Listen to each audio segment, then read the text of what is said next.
Hi everyone, welcome to RKM study centre. तो आज हम लोग हिंदी में एक नया टॉपिक शब्द विचार के बारे में बात करेंगे। इससे पहले आपका हिंदी का 5 क्लासेस हो चुका है। अगर आपने नहीं देखा होगा तो हिंदी का प्लेलिस्ट बना दिया गया है, वहां से आप लोग क्लासेस को देख लीजिएगा। तो चलिए आज का क्लास स्टार्ट करते हैं एंड शब्द विचार के बारे में जानते हैं कि इसमें आपको क्या क्या पढ़ना है। तो सबसे पहले अगर हम बात करें शब्द के बारे में, शब्द क्या होता है तो एक या एक से अधिक वर्णों या अक्षरों से बने हुई स्वतंत्र सार्थक ध्वनि को शब्द कहते हैं। यानी कि अगर आपका कोई ऐसा सार्थक ध्वनि जो एक या एक से अधिक वर्णों से बना है या फिर अक्षरों से बना है, उसको हम लोग शब्द कहेंगे। लेकिन ध्यान रखिएगा, यहाँ पे इसका कोई मतलब होना चाहिए। सार्थक यहाँ पे वर्ड आया है, इसका मतलब यह है कि कोई ना कोई अर्थ निकलना चाहिए। जो शब्द आप बना रहे हैं उसका अर्थ यहाँ पे निकलना चाहिए, तभी वो आपका हिंदी व्याकरण के अकॉर्डिंग शब्द कहलाएगा। ठीक है, देखिए पानी का मतलब है एक जल, जिसको आप लोग पानी पीते हैं। ठीक है, आम है, हाँ, ना, तब, ये सब क्या है, शब्द है। वहीं अगर आप इसको जैसे तैसे बना देते हैं, जैसे कि पानी का नीपा कर देते हैं, तो क्या ये शब्द कहलाता? नहीं, क्योंकि इसका कोई एक मीनिंग नहीं निकलता है, अर्थ नहीं निकलता है। तो शब्द क्या है? दो या दो से अधिक वर्णों के मेल से जो ध्वनि बनती है, जो चीज बनेगा, जिसका एक सार्थक अर्थ निकलेगा, उसको हम लोग शब्द कहेंगे। अब हिंदी के शब्दों के वर्गीकरण के 4 आधार हैं। यानी कि हिंदी व्याकरण के अकॉर्डिंग शब्दों को जो बांटा गया है वो 4 आधार पे बांटा जाता है। पहला है आपका उद्गम, इसी का दूसरा नाम उत्पत्ति या स्रोत या इतिहास या विकास के नाम से जाना जाता है। तो अगर आपको यहाँ पे जो 5 नाम दे रखे हैं, इन पांचों में से किसी का नाम दिखाई दे एंड पूछा जाए कि इसके आधार पे शब्द को कितने भाग में बांटा जाता है, तो आपका जवाब होना चाहिए 5 भाग। ठीक है, उद्गम, उत्पत्ति, स्रोत, इतिहास या विकास के आधार पे शब्दों को जो है 5 भाग में बांटा जाता है। आगे हम लोग डिटेल में जानेंगे। फिलहाल ये ध्यान दीजिए कि कौन कौन सा आधार पे शब्दों को बांटा जाता है। पहला ये हो गया। दूसरा हो गया व्युत्पत्ति, रचना या बनावट के आधार पे। व्युत्पत्ति, रचना एवं बनावट के आधार पे शब्दों को जो है यहाँ पे 3 प्रकार में बांटा जाता है। ठीक है, आगे है तीसरा है आपका तीसरा आधार रूप, प्रयोग या व्याकरणिक विवेचन। रूप, प्रयोग या व्याकरणिक विवेचन के आधार पे शब्द को 2 भाग में बांटा जाता है, 2 प्रकार में बांटा जाता है। एंड लास्ट आधार है आपका अर्थ, यानी कि अर्थ के आधार पे। तो शब्दों को जो है हिंदी व्याकरण पे 4 आधार के अकॉर्डिंग 4 बेसिस में बांटा जाता है। पहला उद्गम, उत्पत्ति, स्रोत, इतिहास या विकास के आधार पे। दूसरा व्युत्पत्ति या रचना या बनावट के आधार पे। तीसरा रूप, प्रयोग, व्याकरणिक विवेचन के आधार पे। एंड चौथा है अर्थ के आधार पे। यहाँ पे जितना भी पॉसिबल नाम था सभी को मैंने लिख दिया। एंड एग्जाम में आपको जो घुमा फिरा के सवाल देता है। बहुत स्टूडेंट्स क्या करते हैं, केवल उद्गम नाम याद करके जाएंगे, उसके सामने आ जाएगा विकास नाम, तो कंफ्यूज हो जाएंगे कि हमने तो विकास के आधार पे शब्दों का वर्गीकरण पढ़ा ही नहीं। इसीलिए जितना भी यहाँ पे पॉसिबल था सभी नाम को मैंने इंक्लूड कर दिया। सभी चीज़ें आपका समान है, एक जैसा है, एक चीज़ है, अलग अलग नहीं है, बस नाम आपका अलग अलग है। ठीक है, तो चलिए 1 बाय 1 चारों आधार के बारे में डिस्कस करते हैं। देखिए, पहला है आपका उद्गम, उत्पत्ति, स्रोत, इतिहास या विकास के आधार पे अगर आपसे पूछा जाए कि बताइए इस आधार पे शब्दों को कितने टाइप में बांटा गया है, कितने प्रकार में बांटा गया है, तो 5 प्रकार में। कौन कौन सा? तत्सम, तद्भव, देशज या इसी को देशी भी कहा जाता है। अगला है विदेशज या इसी को विदेशी या फिर आगत शब्द के नाम से जाना जाता है। एंड 5वां है संकर शब्द। बहुत सारे व्याकरण किताब में आपको संकर शब्द नहीं देखने को मिलेगा, लेकिन कहीं कहीं आपको देखने को मिलेगा। मॉडर्न युग का जो अभी व्याकरण आपका चल रहा है, आधुनिक व्याकरण, उसमें आपको इसको भी इंक्लूड कर दिया गया है। ठीक है, तो 5 टाइप में बांटा जाता है उद्गम के आधार पे, तत्सम, तद्भव, देशज, विदेशज और संकर। चलिए 1 बाय 1 डिस्कस करते हैं पांचों को। ठीक है, देखिए तत्सम के बारे में अगर बात की जाए तो तत्सम का अगर आप इसको तोड़ेंगे, इसका संधि विच्छेद करेंगे तो कुछ ऐसे होगा, तत् प्लस सम। एंड इसका अर्थ क्या है, उसके समान, अर्थात संस्कृत के समान। ठीक है, तत्सम का अर्थ क्या होता है, उसके समान। इसको अगर जैसे आप तोड़िएगा तो तत् प्लस सम यानी कि उसके समान, एंड उसके समान किसके समान, तो संस्कृत के समान के बारे में बात कही जाती है। ठीक है, कैसे डिफाइन करेंगे, तो हिंदी में अनेक शब्द संस्कृत से सीधे आए हैं और आज भी उसी रूप में प्रयोग किए जा रहे हैं। हिंदी में आप देखिएगा बहुत ऐसा शब्द है जो एक्चुअल में संस्कृत का शब्द है लेकिन प्रयोग आपका हिंदी में किया जाता है। ठीक है, बिना किसी परिवर्तन के आपको हिंदी में उसका उपयोग किया जाता है। तो हिंदी में अनेक शब्द संस्कृत से सीधे आए हैं और आज भी उसी रूप में प्रयोग किए जा रहे हैं। अतः संस्कृत के ऐसे शब्द जिसे हम ज्यों का त्यों प्रयोग में लाते हैं तत्सम शब्द कहलाते हैं, यानी कि वे सभी शब्द को तत्सम शब्द कहेंगे। जैसे कि अग्नि, एक्चुअल में ये जो वर्ड है अग्नि वो आपका संस्कृत का शब्द है लेकिन हिंदी में भी आपका जैसे सेम जो है same as it is use किया जाता है। वायु, माता, पिता, प्रकाश हो गया, पत्र हो गया, सूर्य हो गया, तो ये सब देखने से भी लगता है कि ये सब संस्कृत का शब्द है। ठीक है, एंड हिंदी में भी ये सब का उपयोग जो है वो एज इट इज किया जाता है। तो आई होप कि आपको तत्सम समझ में आ गया होगा। याद रखिएगा इसके संधि विच्छेद से कि तत्सम तत् प्लस सम, जिसका अर्थ होता है उसके समान। उसके समान यानी कि किसके समान के बारे में बात कही जाती है, तो संस्कृत शब्द के समान। तो संस्कृत का ऐसा शब्द जिसको एज इट इज हिंदी में उपयोग किया जाता है उसको तत्सम शब्द कहते हैं। उदाहरण अग्नि, वायु, माता पिता, प्रकाश, पत्र, सूर्य आदि और भी बहुत सारे एग्जाम्पल हो सकते हैं। एग्जाम में सवाल कैसे पूछा जाता है, मान लीजिए कोई ऑप्शन उठा के दे दिया, बताइए सूर्य ये कौन सा शब्द है, तद्भव है, तत्सम है, देशज है, विदेशज है, तो आपको टिक करना होगा कि ये तत्सम शब्द है। ठीक है, चलिए सेकेंड टाइप में जाते हैं, तद्भव। सेम आपको इसमें भी करना है, तद्भव का संधि विच्छेद कीजिएगा तो तत् प्लस भव यानी कि उससे होना। इसका अर्थ क्या होगा, तत् प्लस भव, एंड इसका शब्द अर्थ होगा उससे होना।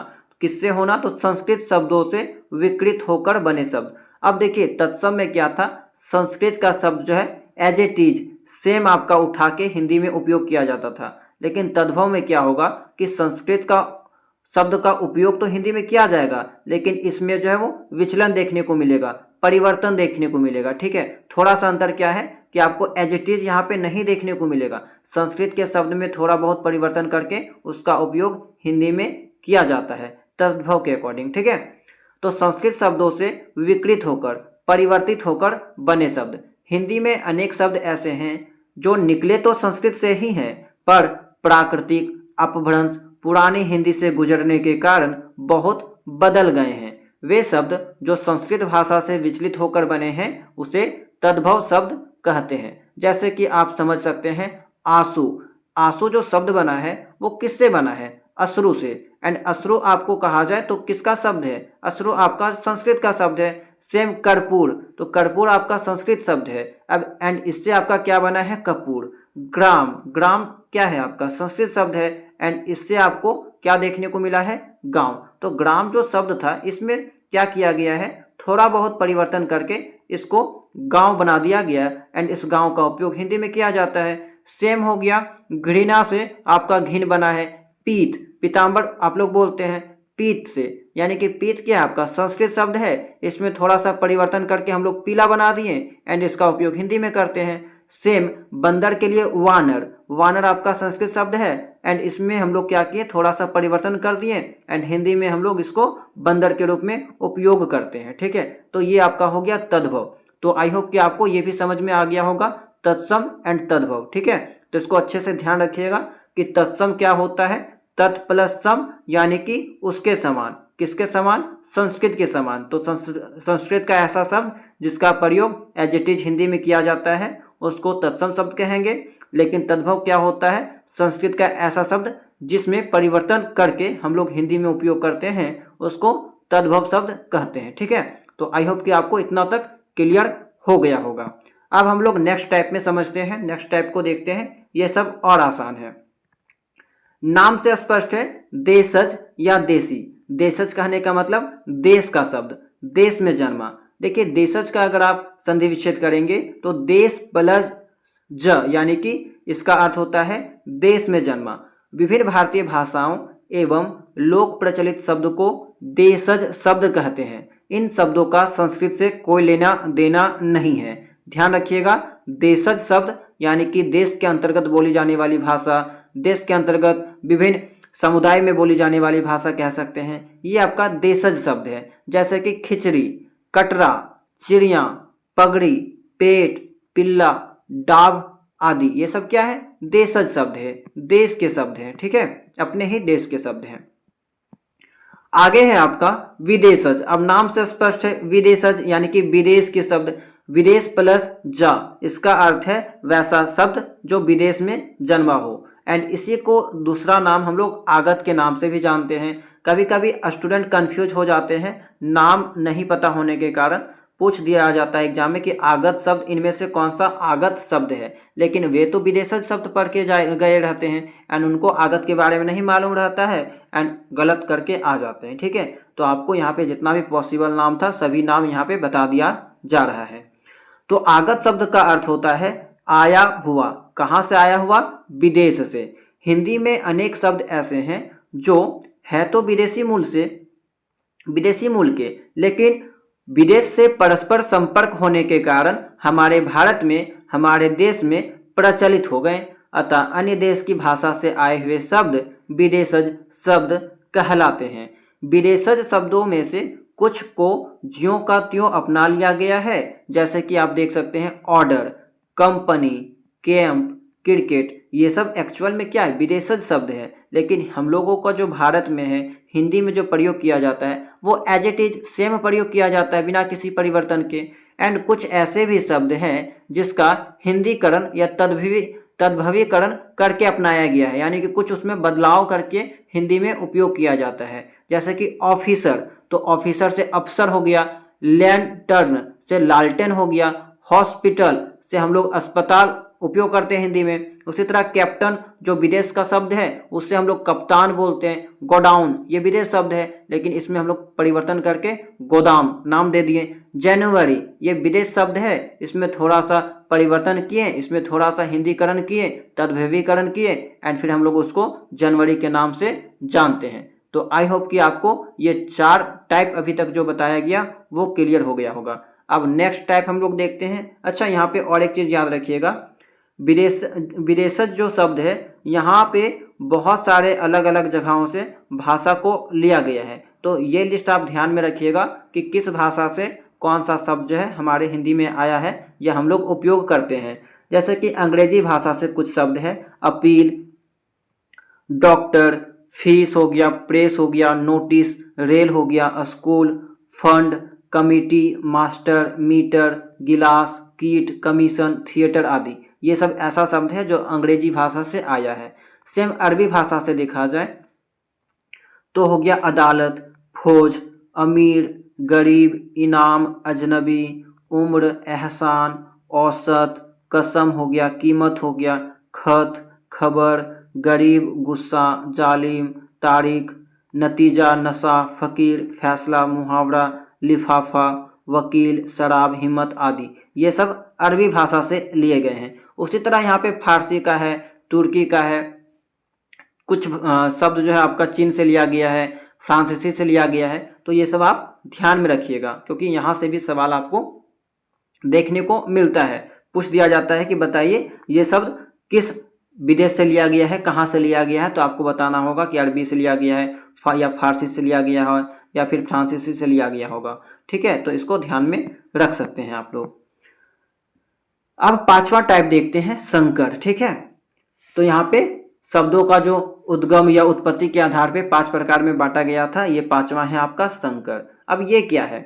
2 भिन्न स्रोतों या 2 भिन्न भाषाओं से आए शब्दों के मेल से बने नए शब्द को संकर शब्द कहते हैं। संकर शब्द यानी कि 2 अलग अलग भाषाओं से जो शब्द आए हैं उसको मिलाकर हम लोग एक नया शब्द बना दिए, उसको संकर शब्द कहेंगे। जैसे कि संस्कृत से एक शब्द आया है छाया एंड फारसी से आया है दार, तो दोनों को मिला दिए तो एक नया शब्द बन गया छायादार। ठीक है, सेम हिंदी से आपका आया है पान, फारसी से आया है दान, दोनों को मिला दिए तो बन गया पानदान।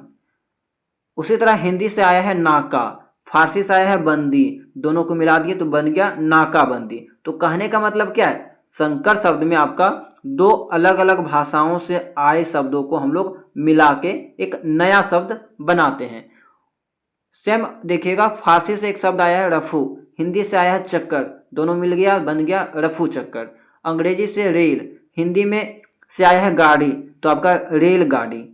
अंग्रेजी से सील, फारसी से बंद, सील बंद। तो यहाँ पे दो अलग अलग भाषाओं से आए शब्दों को मिलाकर एक नया शब्द बनाने का जो प्रक्रिया है, नया शब्द जो बन रहा है, उस शब्द को हम लोग कहेंगे संकर शब्द। ठीक है, तो आई होप कि आपको पांचों क्लियर हो गया होगा।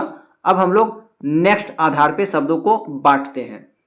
दूसरा आधार है व्युत्पत्ति या रचना या बनावट के आधार पे। ठीक है, व्युत्पत्ति, रचना या बनावट के आधार पे।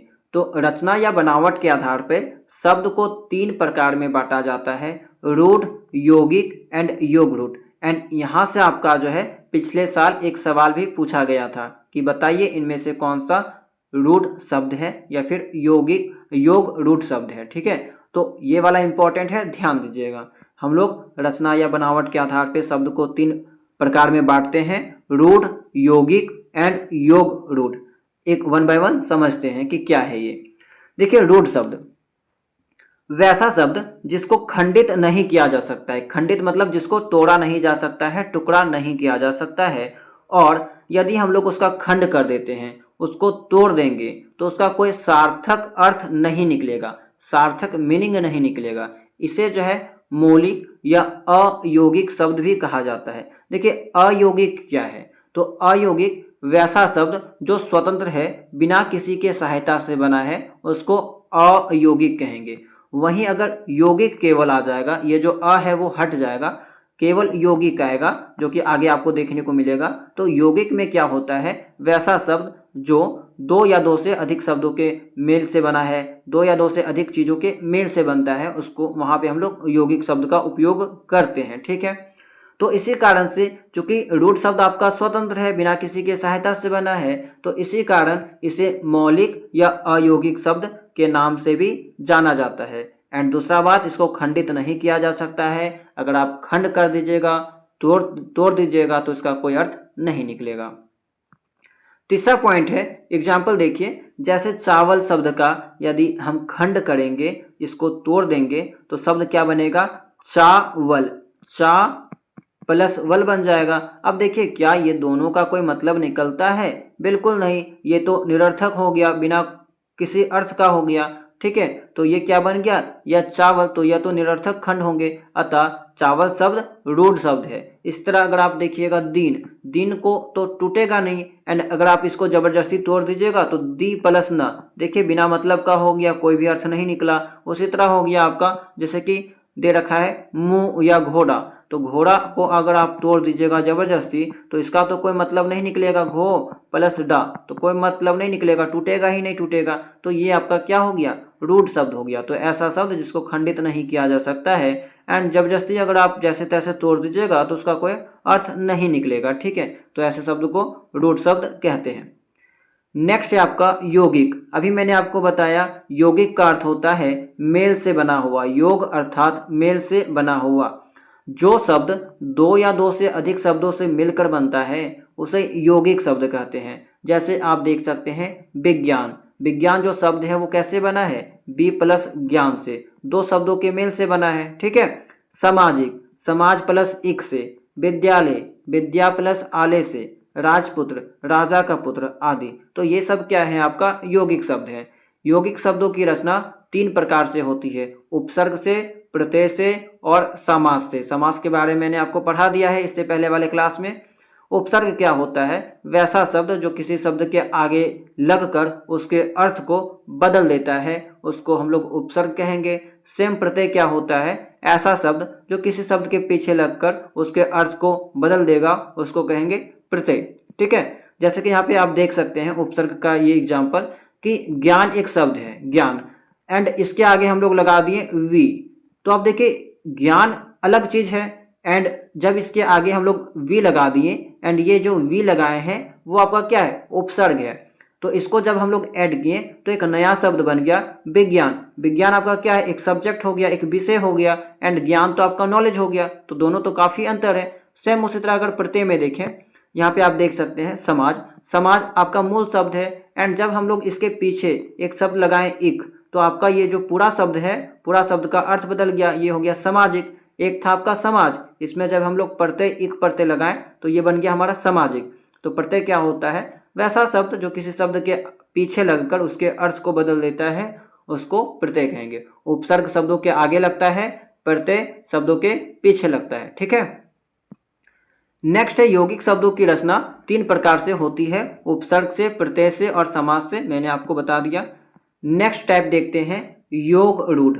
योग रूढ़ क्या है? देखिए, योग रूढ़ जो शब्द होते हैं एक्चुअल में इसका जो निर्माण होता है वो यौगिक के समान ही होता है, यानी कि 2 या 2 से अधिक शब्दों के मेल से बनता है। लेकिन इसमें एक थोड़ा सा अंतर है कि ये जो है विशेष अर्थ को व्यक्त करता है, एक विशेष अर्थ देता है। जैसे कि आप देख सकते हैं पंकज। पंकज जो शब्द है वो आपका पंकज 2 शब्दों से मिलके बना है। ठीक है। एंड इसका एक अर्थ क्या है? कमल। सेम आपका लंबोदर, तो ये जो लंबोदर शब्द है वो आपका लंब प्लस उदर से बना हुआ है। ठीक है, यानी कि 2 शब्दों के मेल से बना है लंबोदर। एंड ये जो लंबोदर है इसका एक विशेष अर्थ है गणेश। एंड ये चीज आपने समास में भी पढ़ा था, बहुव्रीहि समास में, कि जब 2 शब्द मिलके बनते थे तो वो एक विशेष अर्थ को व्यक्त करता था। वहां पे दोनों पद प्रधान नहीं होता था, कोई तीसरा पद प्रधान हो जाता था। ठीक है, एंड जो विशेष अर्थ को व्यक्त करता था। ठीक है, तो ये वाला एग्जाम्पल वहां पे भी आपको दिखाई दे रहा होगा। तो कुछ इसी तरह से यहाँ पे होता है योग रूढ़ में। बनते तो 2 शब्दों के मेल से हैं, लेकिन यहाँ पे एक विशेष अर्थ होता है। जैसे कि यहाँ पे देख सकते हैं पंकज बना, यानी कि पंकज का मतलब कमल होता है। लंबोदर जो कि गणेश भगवान को दिखा रहा है। सेम पीताम्बर, पीताम्बर जो कि आपका यहाँ पे कृष्ण जी को दिखाता है। तो ये आपका ये सब योग रूढ़ हो जाएगा। ठीक है। चलिए नेक्स्ट अब क्लासिफिकेशन देखते हैं। रूप, प्रयोग या व्याकरणिक विवेचन के आधार पे शब्दों को कितने भागों में बांटा जाता है? तो देखिए, रूप, प्रयोग या व्याकरणिक विवेचन के आधार पे शब्द को 2 प्रकार में बांटा जाता है। एक है आपका विकारी शब्द एंड दूसरा होता है आपका अविकारी शब्द। अब विकारी शब्द क्या होता है? विकारी शब्द जैसा कि नाम पे दे रखा है, जहां पे आपका विकार उत्पन्न होगा, कोई चेंजिंग देखने को मिलेगा। जैसे कि देखिए, वे शब्द जो भाषा में प्रयोग किए जाने पर लिंग, वचन और कारक के कारण अपना रूप बदल लेते हैं, वैसे शब्दों को विकारी शब्द कहते हैं। जैसे लड़की का अगर लिंग परिवर्तन यहाँ पे किया जाए तो वो हो जाएगा लड़का। पुत्री का वचन परिवर्तन किया जाए, एक वचन बहुवचन आपने पढ़ा होगा, एक वचन, द्विवचन, बहुवचन, तो इसका अगर आप वचन परिवर्तन करेंगे तो बन जाएगा पुत्रियां। सेम पुत्री का अगर कारक प्रयोग किया जाए, पुत्री में कारक प्रयोग किया जाए तो पुत्रियों के लिए। तो यहाँ पे क्या हो रहा है कि लिंग, वचन और कारक के कारण यहाँ पे जो शब्द थे इनका रूप बदल गया। यहाँ पे लड़की का लिंग परिवर्तन के कारण लड़का हो गया, पुत्री का पुत्रियां हो गया, पुत्री का कारक प्रयोग किया तो पुत्रियों के लिए हो गया। तो यहाँ पे परिवर्तन देखने को मिल रहा है, किसके कारण से? लिंग, वचन और कारक के कारण से। नेक्स्ट पॉइंट याद रखिएगा, यहाँ पे हिंदी व्याकरण में विकारी शब्दों के 4 भेद होते हैं: संज्ञा, सर्वनाम, विशेषण और क्रिया। बहुत इंपॉर्टेंट है, पूछा जा सकता है हिंदी व्याकरण में विकारी शब्दों को कितने भेद होते हैं? तो 4 भेद: संज्ञा, सर्वनाम, विशेषण और क्रिया। या फिर ये भी पूछ लिया जाएगा कि बताइए इनमें से कौन सा विकारी शब्द है या फिर नहीं है। तो आपको मालूम होना चाहिए 4 विकारी शब्द होते हैं: संज्ञा, सर्वनाम, विशेषण और क्रिया। चलिए आगे बढ़ते हैं। नेक्स्ट है आपका अविकारी शब्द। जिन शब्दों का प्रयोग मूल रूप में होता है और लिंग, वचन व कारक के आधार पर इनमें कोई परिवर्तन नहीं होता। विकारी शब्द में क्या हो रहा था?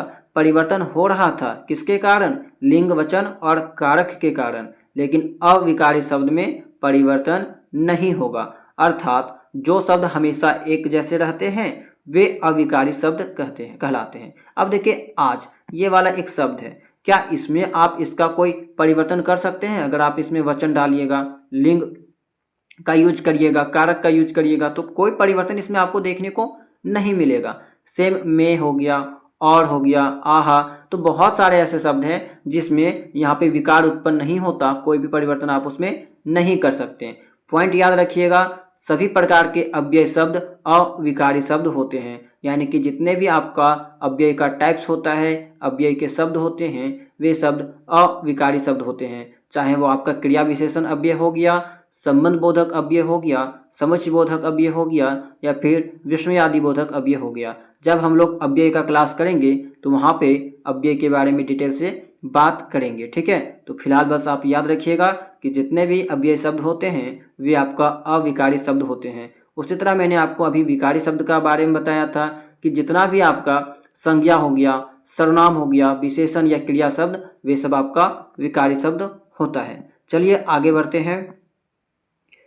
लास्ट क्लासिफिकेशन है आपका अर्थ के आधार पे।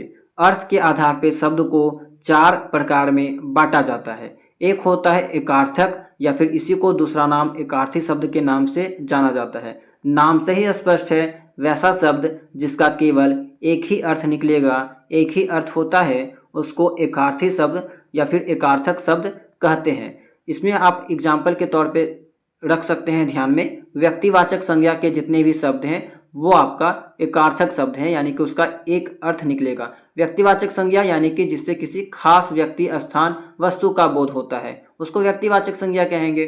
जैसे गंगा, पटना, जर्मन, राधा, मार्च, ये सब का एक से ज़्यादा अर्थ नहीं निकलेगा, ठीक है। तो सामान्यतः आप याद रख सकते हैं, वैसा शब्द जिसका केवल एक और एक अर्थ निकलेगा उसको हम लोग एकार्थक शब्द कहेंगे। दूसरा क्लासिफिकेशन है इसमें, दूसरा टाइप है आपका अनेकार्थक शब्द, ठीक है। तो अर्थ के आधार पे शब्दों को 4 भागों में बांटा जाता है। एकार्थी शब्द, अनेकार्थिक शब्द, समानार्थी शब्द एंड विलोम शब्द, ठीक है। तो दूसरा जो आपका है अनेकार्थक शब्द है, जिसको हम लोग अनेकार्थी शब्द के नाम से भी जानते हैं। तो यानी कि इसमें क्या होगा कि एक नहीं बल्कि एक से ज़्यादा अर्थ निकलेगा। पहला था एकार्थिक, यानी कि एक अर्थ निकल रहा था, लेकिन इसमें एक अर्थ नहीं निकलेगा, एक से ज़्यादा निकलेगा। जिन शब्दों के एक से अधिक अर्थ होते हैं उन्हें अनेकार्थी शब्द कहा जाता है। अनेकार्थिक शब्दों के महत्वपूर्ण उदाहरण निम्नांकित है, जैसे कि आप समझ सकते हैं। अर्थ एक शब्द है एंड इसका उपयोग जो है हम लोग अलग अलग अर्थ में करते हैं। जैसे अर्थ, कभी कभी अर्थ का मतलब धन लगा देते हैं, अर्थ का मतलब मीनिंग, अर्थ का मतलब कारण या फिर लिए। सेम अगर गुरु का मतलब देखा जाए तो गुरु का मतलब शिक्षक होता है। गुरु आपका ग्रह को भी कहा जाता है, कोई विशेष चीज़ को कहा जाता है, श्रेष्ठ को कहा जाता है, भार के लिए उपयोग किया जाता है। सेम अगर आप ध्यान दीजिएगा तो वर्ण, वर्ण जो शब्द है इसका अलग अर्थ निकलता है। वर्ण का मतलब जाति भी होता है, इसके अलावा रंग भी होता है, वर्ण विचार यानी कि अक्षर भी होता है। तो यानी कि शब्द एक है लेकिन उसका अर्थ जो है वो अलग अलग है। तो ये आपका अनेकार्थक शब्द कहलाएगा या फिर अनेकार्थी शब्द कहलाएगा। तीसरा टाइप है आपका समानार्थक शब्द, जिसको हम लोग समानार्थी शब्द या फिर पर्यायवाची शब्द कहते हैं। पर्यायवाची शब्द सबको मालूम होगा कि यहाँ पे क्या होता है, एक शब्द का अनेक अर्थ होता है, ठीक है।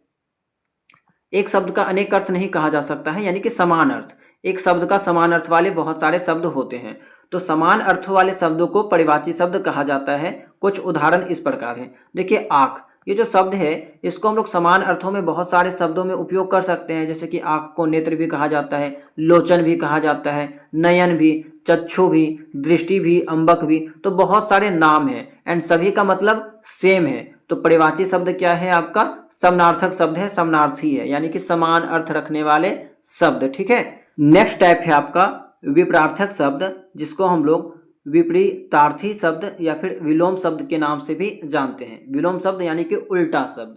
जो शब्द किसी शब्द का विपरीत अर्थ व्यक्त करता है उसको विलोम शब्द या फिर विपरार्थक शब्द के नाम से जानते हैं। जैसे कि रात का दिन हो गया, ठीक है, आज का कल हो गया, अवनति का उन्नति हो गया, अमावस्या का पूर्णिमा, अग्नि का जल, ठीक है, आलोक का अंधकार, आस्तिक का नास्तिक, ठीक है। तो ये सब क्या हो गया, विलोम शब्द हो गया। एंड विलोम शब्द के बारे में भी आपको आपके सिलेबस में डिटेल से पढ़ना है, ठीक है। तो आज का क्लास इतना ही, ठीक है। आई होप कि आज का क्लास में जितना भी चीज़ें आपको बताई गई है सभी चीज़ें समझ में आई होगी। कैसा लगा आज का क्लास कमेंट सेक्शन में ज़रूर बताइएगा। एंड इसका जो है एक सेकेंड पार्ट आएगा, ठीक है। इसमें हम लोग क्या करेंगे, इसके अगले वाले क्लास में शब्द विचार से जितने भी इम्पोर्टेंट MCQ प्रश्न बनते हैं 50 प्लस मोस्ट इम्पॉर्टेंट MCQ प्रश्नों को हम लोग सॉल्व करने वाले हैं। एंड अगर आप इन दोनों क्लास को कर लेते हैं तो यकीन मानिए आपको आपके जीवन में दोबारा जो है वो शब्द विचार पढ़ने की आवश्यकता नहीं पड़ेगी। चाहे आप किसी भी एग्जाम को दें जहाँ पे आपका हिंदी व्याकरण से सवाल पूछा जाता है, तो आपको ये वाला जो टॉपिक है वो काम आएगा। आपने देखा होगा कि इससे पहले मैंने आपको वर्ण विचार पढ़ाया था, इसके अलावा समास पढ़ाया था, एंड जितना भी क्लास अभी तक हुआ है अगर आप वो सब देख लेते हैं तो यकीन मानिए आपका जो है ये केवल बीएड एंट्रेंस एग्ज़ाम तक ही साथ नहीं निभाएगा। आगे आप जितना भी एग्ज़ाम देंगे जहाँ पे आपका हिंदी व्याकरण से सवाल पूछा जाता है वहाँ पे आपको बहुत बहुत इम्पॉर्टेंट रोल ये वाला निभाने वाला है। ठीक है, तो क्लास अगर पसंद आया होगा तो क्लास को लाइक कीजिएगा। अगर आप चैनल में नए होंगे तो चैनल को सब्सक्राइब कर लीजिएगा। तो चलिए मिलते हैं हम लोग नेक्स्ट क्लास में नए टॉपिक के साथ। और एक बात, अगर आप ये थ्योरी क्लास पूरा देख चुके हैं तो इसके बाद जो एमसीक्यू वाला क्लास आएगा इसी टॉपिक का वो वाला भी ज़रूर देखिएगा, ताकि आपका पूरा कॉन्सेप्ट और भी अच्छे से क्लियर हो जाए। ठीक है, तो चलिए मिलते हैं हम लोग नेक्स्ट क्लास में नए टॉपिक के साथ।